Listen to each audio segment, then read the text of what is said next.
sustained speeds, higher than any aircraft had ever managed before. And he called this new concept Archangel, with the 12th design revision abbreviated to just A-12. Now, Johnson's new spy plane was meant to scream across the sky at better than 3 times the speed of sound, faster than many bullets travel through the air, and it boasted groundbreaking new radar-wicking design elements, electronic warfare systems, and even early radar-absorbent coatings, all meant to complicate matters for Soviet air defenders.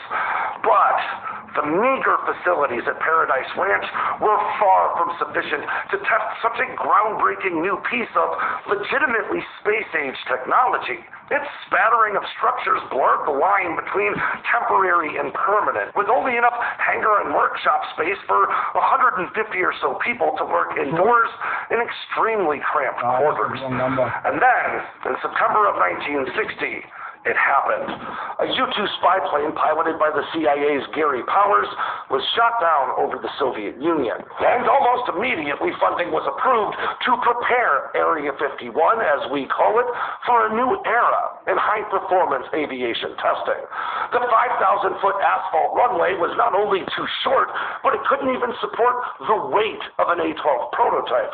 So the first order of business was to lay down a whopping 25,000 yards of concrete to establish a new 8,500-foot runway, a monumental task that was completed from start to finish in just 8 days. 3 surplus Navy hangars and over 100 surplus Navy housing buildings were dismantled, shipped in, and reassembled for on-site personnel, supplementing repairs and improvements to the existing facilities. And not long after, a 1.32 million-gallon fuel tank farm was built to refuel the various aircraft flying into and out of the facility. Johnson and his partners at the Air Force and CIA now had a state-of-the-art facility that was large enough to test any kind of gadget they could come up with, far removed from the ogling eyes of spectators and any potential spies.